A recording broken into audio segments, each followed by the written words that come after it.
With that, Representative Sandstein, welcome to the committee. Good morning, Mr. Chair and members. I'd like to move House File 882 for inclusion in a future division report. We usually say possible inclusion. Possible, okay. I'm going to be ambitious on this one. Possible inclusion. Thank you, Representative Sandstein. House File 882 is a bill that proposes to increase the formula allowance by 3% in fiscal year 20 and fiscal year 21.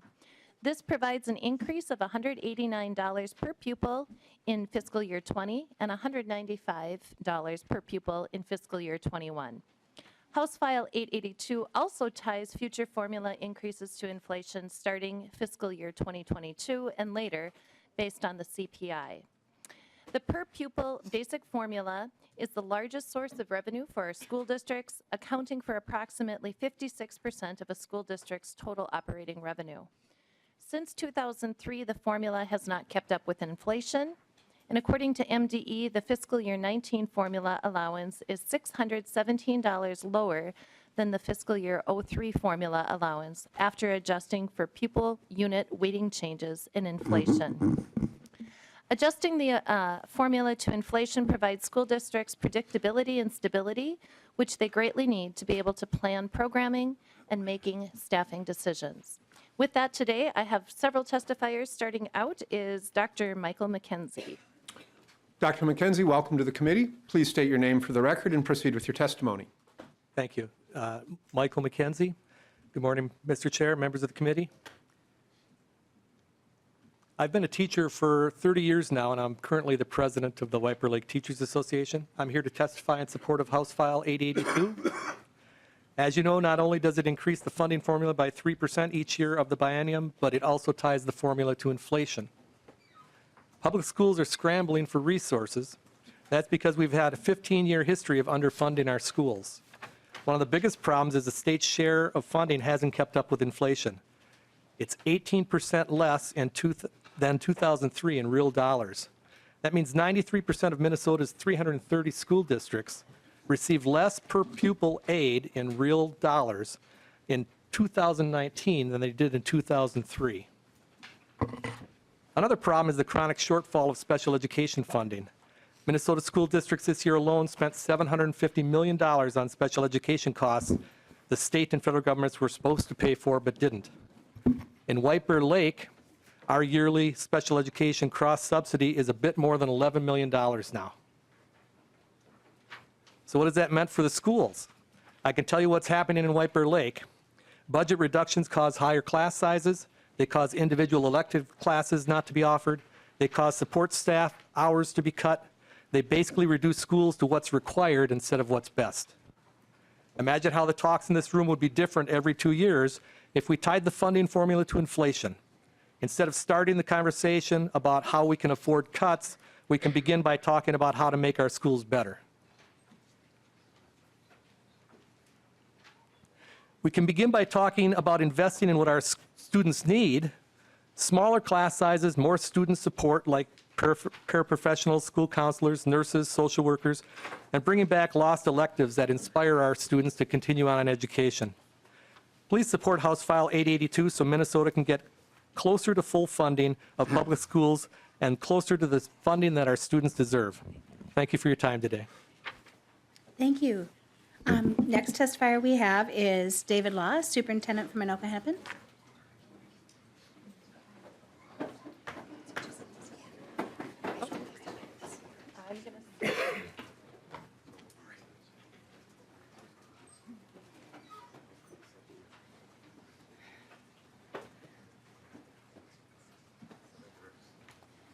Mr. Law, go ahead and state your name for the record and proceed. It looks like you have an entourage. I have an entourage, but we will be brief. I'm David Law, Superintendent of Schools for the Hennepin School District. And as I testify in support of this bill, I hope you enjoy the morning. I'm going to talk about the great work you have been doing. And I have brought the faces of public education with me today. To my right, a young man I've known for a little while, actually since birth. Rory is 3 years old. He's in his first year in preschool in Anoka Hennepin's Early Childhood Center. His teacher says he can identify letters and numbers, listen to instruction, and engage in activities. After each school day, Rory brings home work samples. This is either something he wrote, drew, or built. He's looking forward to his next year of preschool. my left, the student I met at a fundraiser about a month ago, and just a sweetheart, Ariana, a fifth grade student at Sand Creek Elementary. She's a student who has grown in confidence over her 3 years since she started at Sand Creek. Her parents have seen her independent skills develop as well, which make them proud of her. Ari participates in one of our special education programs at Sand Creek Elementary and is showing personal growth in many areas because of her, partially due to the team effort between her parents and the special education team. Behind me, I have Sara, right behind me. I met Sara at a student visit at our STEP Technical High School a little over a month ago. Sara is a strong and ambitious student who's a full-time student as a junior from Champlain Park at our technical program. Within the past 7 months, Sara has managed to successfully complete both levels of college automotive programming. During this time, she's repaired her father's brake, which included an entire rear and front brake drum job, something I personally can't do and something that's very advanced for high school students. Next is Sara George, if you would raise your hand. I met George at a listening session too. George is a senior at Anoka Hennepin Technical High School. And for those people in the audience, I want to tell you an amazing story about George. George has been in the country for 18 months from Liberia, Monrovia. He's the oldest of 4 children who attend our school district. He has a passion for the automotive industry. He will earn his high school diploma this spring with 29 graduate credits in automotive technology earned at Anoka Technical College. 29 in 18 months. George works at Cornerstone Auto in Elk River and plans to open his own auto business in our community. Finally, behind me is Lumumba Ismail. I met Lumumba as a senior at Moorhead State University 5 years ago. He's a graduate from Anoka High School and a social studies teacher, a student favorite. Lumumba, whose family came here from South Sudan in 1996, graduated from our school system, got a 4-year degree, has a passion for working back in our school system, and is pursuing advanced degrees to move on in school leadership, although I'd hate to lose him in the classroom. I bring my entourage with me today, not to talk about doom and gloom in public education. We need every dollar we can get. But as I've been down here testifying a dozen times about the things you'd like to see happen in public school, it's happening in Anoka Hennepin, and it's happening with your support. 3 and 3, and I know in tight budget times every nickel counts, but 3 and 3 provides these programs for these students and our future across our system. I'm passionate for our school, I'm proud of our students, and thank you for hearing this bill and entertaining it. I'm going to invite our board member, Bill Harvey, up next. Thank you, Superintendent Law, and quite a powerful entourage that you brought with. Mr. Harvey, please state your name for the record and proceed.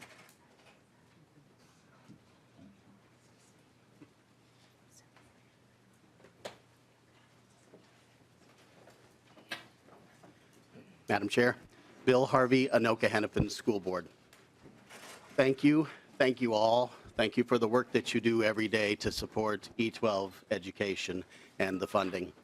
I am here very proud of David, who just spoke to you. My job is to represent the community and to hire him. His job is to administer to our taxpayers, our families, and our students within the Anoka Hennepin School District. We're proud of the fact that we educate approximately 5% of the students in the state of Minnesota, and we have a reputation for being very frugal. Along with that, very frugal and the work that you're doing go arm in arm. Because, for instance, 3 and 3 on the formula index to inflation, as we look at our finances and updates, it just keeps our nose above water. And any less than that, we're forced to make very tough decisions as a board on how to reallocate funds with that in mind. And I just wanted to put a face on that also after David did such a good job of putting a face on all the positive aspects of what we do every day.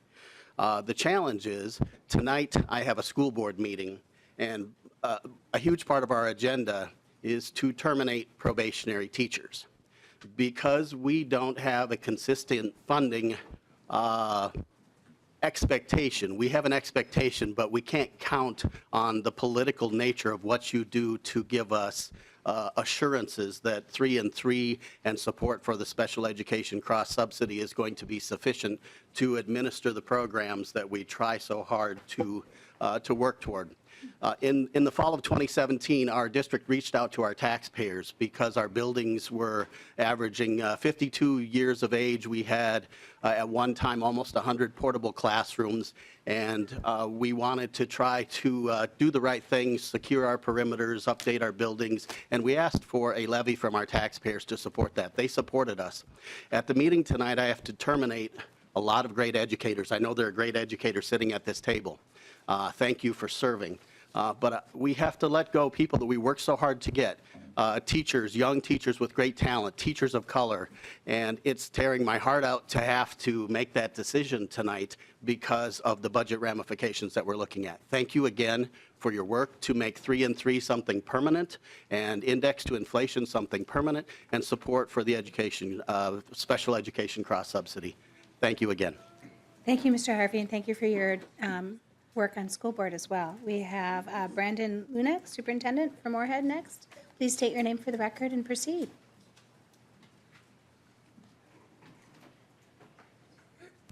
Well, thanks for having me. I'm Brandon Luneck, Superintendent of Moorhead, and I'll just talk about the impact that 3 and 3 would have on our district. I believe you heard from the people before me, and I'll go into how it would impact Moorhead.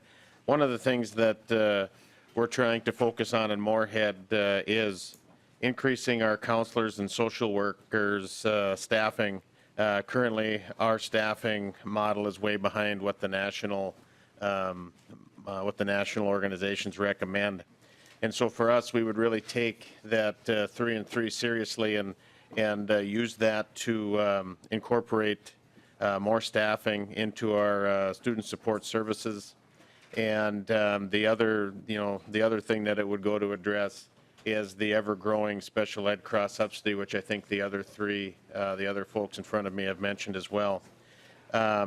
Just from a planning standpoint, I just want to bring to your attention how that would change our planning. Currently, right now, we go through our budgeting process, which starts in November of the current school year with our enrollment projections. We forward that into what we plug into our enrollment model, and we determine what our new revenue might be based on those projections. And we have to continually put in a 0 until we know, like in this year, because we don't know what we're getting in terms of legislative increases. We have to project 0 until we actually get that number, which affects us greatly. And so the importance for us is very similar to what those other districts have shared, and any commitment that you can make to that 3 and 3 and ongoing and linking that to inflation would be greatly appreciated. Thank you for your time. Thank you, Superintendent. And next up, I have Jim Bartholomew. Mr. Bartholomew, please state your name for the record, the organization you're with, and proceed.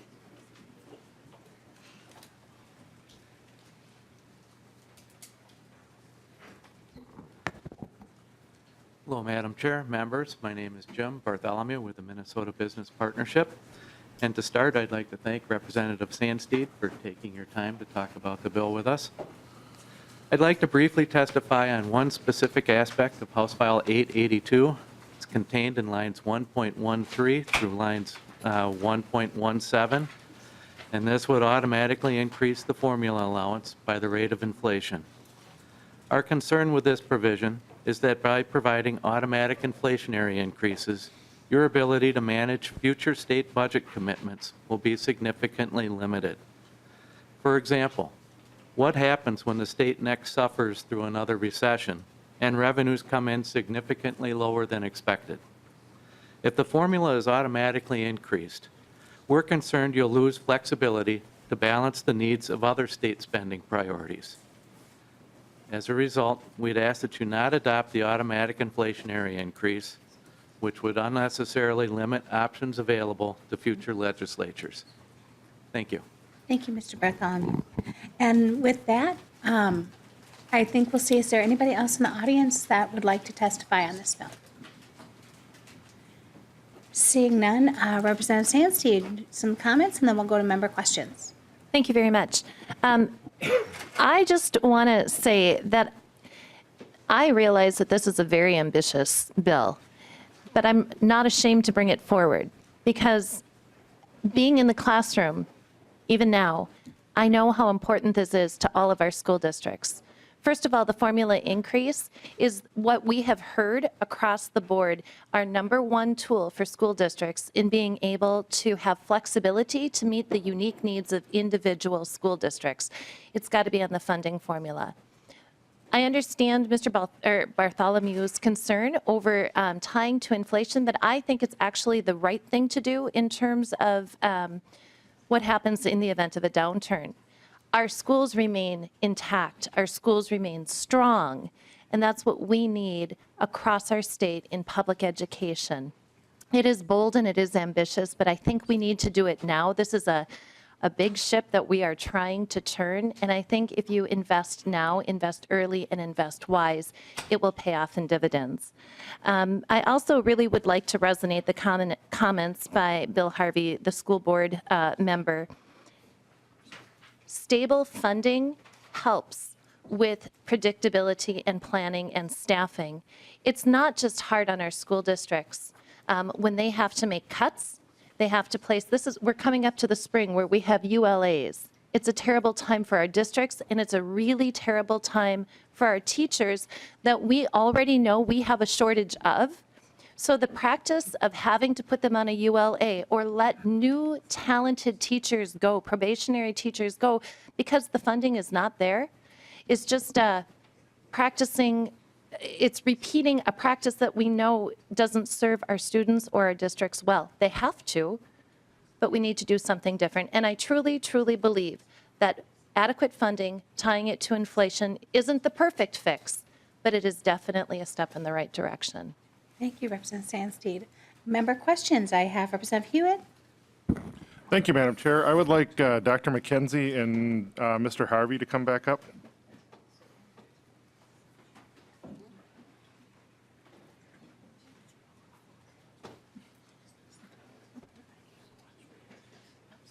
Thank you.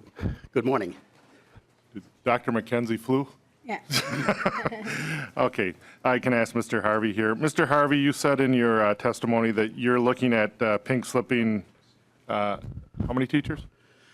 I can't recall off the top of my head, but how many is too many? I think one is too many. I'm not trying to be snarky. I'm just saying that these are people that we've strived so hard to get. And I heard from a couple of our high school principals this week. Well over 100. Well over 100. Thank you, Okay. David. Thank you. Friend. And maybe, Mr. Harvey, I hope you're the right one to ask. What's your cross subsidy in Anoka Hennepin right now? Mr. Harvey? I'm going to have David give me accurate figures here also. I know that our Superintendent Law, numbers. you might as well pull up a chair. Dollar. And state your name for the record, please, and then proceed. Thank you for asking these questions, by the way. Joachim David Law, Superintendent of Hennepin, and we have pushed up towards 35 billion this year. What was it? I'm sorry. 35 million. 35 million. 35 million. Is that our teacher that just came back to the desk? No. Okay. I just want to point these two areas out to our members to make sure that they see that I'm one of these districts that is 29 million cross subsidy. We are laying off 20 teachers, and these are not new teachers. We are laying off over 7 nurses and a number of paras. This may fix the problem. We don't know. It's a late problem, and I'm concerned. And Representative Sandsteed, I so much I really respect you bringing this in, because that's why I think many of us suburban people were sent to the legislator to deal with this issue and this issue alone. Thank you. Thank you. I've got Representative Edelson, sorry, and then Juergens, Kunish, Bodine, and Erickson. Thank you, Madam Chair. Thank you, Representative Sandstein, for bringing this bill.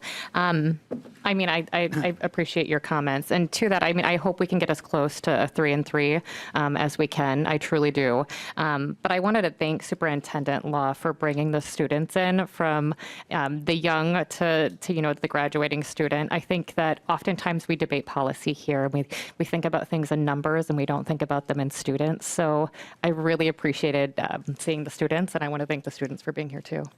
Thank you. I hope it was a day, Brentner. They're awesome. They're great to work with. Thank you, Mr. Law. Madam Chair. Mr. Harvey? If I could add a comment to the previous question, too. In addition to terminating probationary teachers, and David said over 100, we're also looking at budget scenarios based on all the potential outcomes. And for us in particular, and I spoke to the fact that we do have a reputation for being efficient and being frugal, but anything less than 3 and 3 and significant support on special education cross-subsidy, we're looking at significant cuts of existing teachers and existing programs.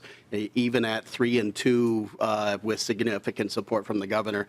I provided that to the tax chair a while ago, basically letting him know the support is critical for us, and especially also, as I alluded to before, reaching out to our local taxpayers, and they supported us in our bond and our levy to do this. We're quite literally going to have to give that back.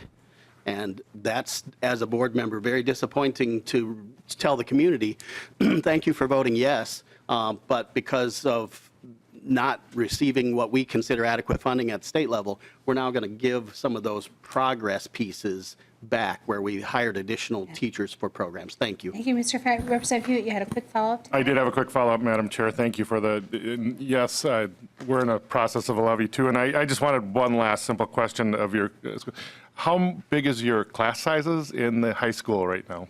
Mr. Harvey. Thank you. We have some of the highest class sizes at the secondary level in the metro. And we were really hopeful to buy that down even a little bit through the levy that was passed through our taxpayers. But if we're at 3 and 2 or less, we're going to lose ground on that. Okay, Representative Hewitt? last statement would be that I know Rosemount Apple Valley, we're at 40 to 45 per honors class in 9th grade. In civics, I'm going to say civics. Thank you. Thank you. Representative Jerkins. Thank you, Madam Chair. You know, yesterday I had some teachers from my district in to visit with me, and not all of them were special education teachers, but every single one of them talked about how the lack of special education funding impacted their ability to teach all of the kids. As we've talked about in here 100 times, how because of that cross-subsidy, school districts like yours, like mine, like all of ours, are using their general fund dollars to help fund special education. And so funding, nobody is disputing the importance of funding. I do have some questions, Representative Sandsteed, on the calculations here, because on we're doing more than just the rate of inflation. Line 1.15 and 1.16 says 1 plus percentage change in the consumer price index. So if the inflationary rate is 3%, the increase would be 4%. If the increase is 2%, or inflation is 2%, the increase would be 3%. Can you explain how you arrived at that number, where this isn't just an inflationary increase, it's more than an inflationary increase? And could you just help us with that, please? We're going to phone a friend. Okay. Thank you, Madam Chair. We're going to phone a friend with Mr. Mr. Strom. Madam Chair, Representative Jurgens, the 1 is actually added to the percentage. So the percentage doesn't go up by 1%, it's 1 plus the percentage, which in this case would be 3. So you'd be taking 1.03 times the formula. So it's the 3% inflation rate. But writing 1 times that is a simpler way than saying use that amount, add 3% to it. So it does the same thing, but it keeps that rate at the rate of inflation. And the 1 is, literally, if it were a 3% rate, the number would be 1.03 times the current formula. So not adding a percentage. Not adding a percentage point, yes. Thank you, Mr. Strong. Thank you for the question. Representative Kunesh-Podein. Thank you, Madam Chair, and thank you, Representative, for bringing this forward. As you all know, I myself am an active teacher. We started out the school year with a $10.6 million deficit, and we felt that impact the very first day we walked in for our teacher preparation. For the months that I was there, it was a very difficult couple of months, just trying to manage the number of students that we had, because as Representative Hewitt alludes, our class sizes are growing, our resources are diminishing, and we're looking for the best educational outcome that we can for our students. And as we're talking about providing the proper nutrition for our students, when we're talking about being able to meet the mental health needs of our students as well as the staff, all of those things take money. And I know Representative Sandstead and I can attest to the diminishing quality of education in a broad sense when it comes to like thinking of the liberal arts. I'm a library media specialist. Representative is a music teacher, and we see those really important, vital specialists and support staff going by the way in exchange for that elusive, incredible testing score that we're all going after. And we're not looking at the whole student.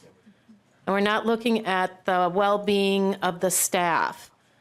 And I really appreciate this bill and the move towards trying to fund our schools or fully funding our schools and making sure that not only are our special ed kids getting the things that they need, but that all of our students are, so that they really are a well-rounded 21st century educated individual. And of course, as we always say, those kids are our future. And in order to get what we want in our future, we need to be investing in them at this point right now. And so I want to thank you again for bringing this forward.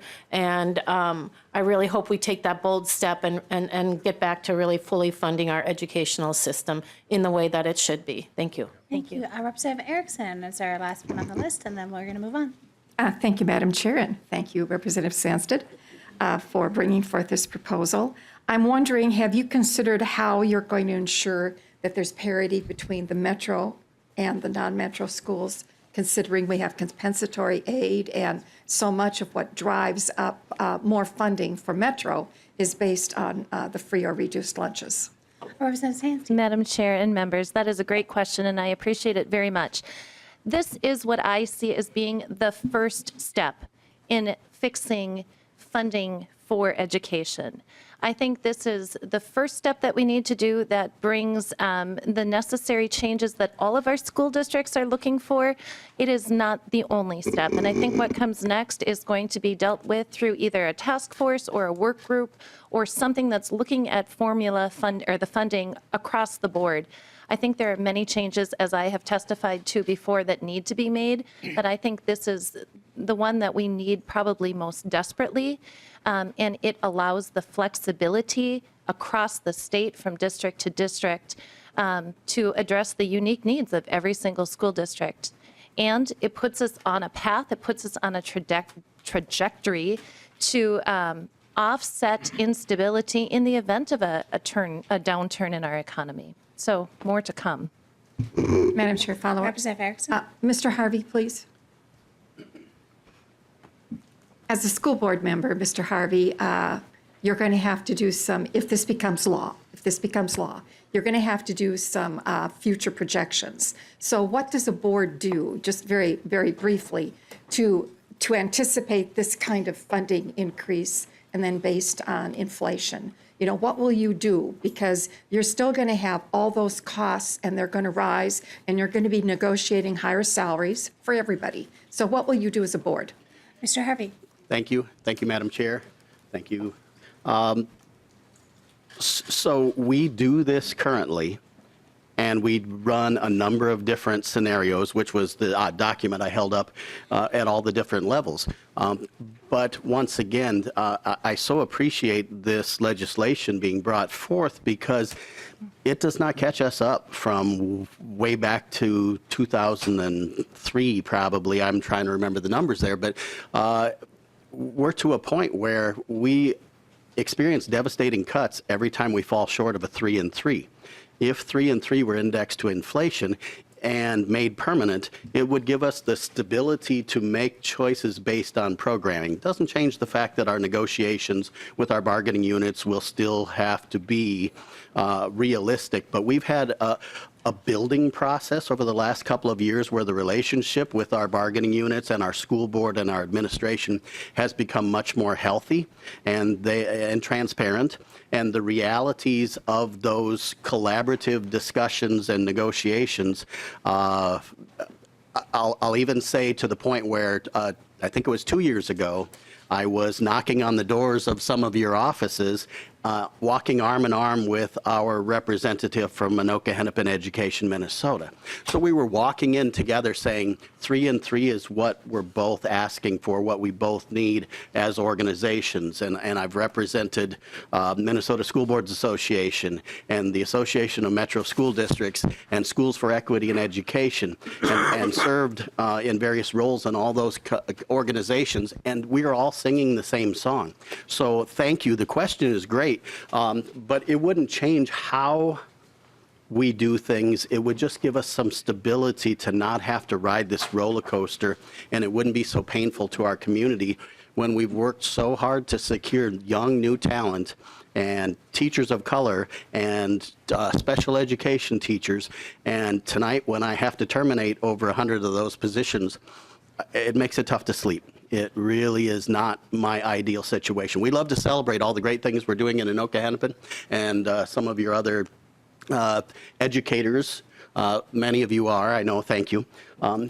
But we're very proud of our enrichment programs. In Anoka Hennepin, our music program is some of the best in the state. My children have benefited from that personally. Our library media program and everything that we do, we're very proud of. We've held tight at a time where our student population has become much more diverse.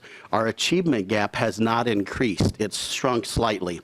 And we strive so hard to see progress with all that. So from a board member, I'm proud of our community. I'm proud of our teachers, our schools, our parents, our students. But it really makes it challenging when we have an inconsistent funding mechanism. And so once again, as the representative stated so well, 3 and 3 and support for special education and index to inflation. Inflation's going to go up and down. It'll follow that. That is the starting point. That is not where I see this ending, but it's certainly what's needed. Thank you. I didn't mean to ramble, but I really appreciate this opportunity. Thank you. Madam Chair? Yep. And I just want to, your final word, and then we're going to move on. I just want to make one quick comment on that as a follow-up here. When our state can enable our school districts in the way that they need to not have this roller coaster effect, I think that is going to be pivotal and in incenting or inviting people back into the profession. There are many young, talented people who are concerned about going into education for the fear of being cut. They don't want to invest and have school loans and debt only to have to ride this continual roller coaster. Closing word? Yes, please. You're welcome. Thank you. One person told me once upon a time, what you value, you budget for. What you value, you budget for. And I think right now, I know that this committee values education greatly. I know that. And so I'm going to ask you all to be bold and not be afraid to take this very bold step. And I would appreciate your support. Thank you, Representative Sandsteed. Representative Sandsteed renews her motion to lay over House File 882 for possible inclusion in the future division report.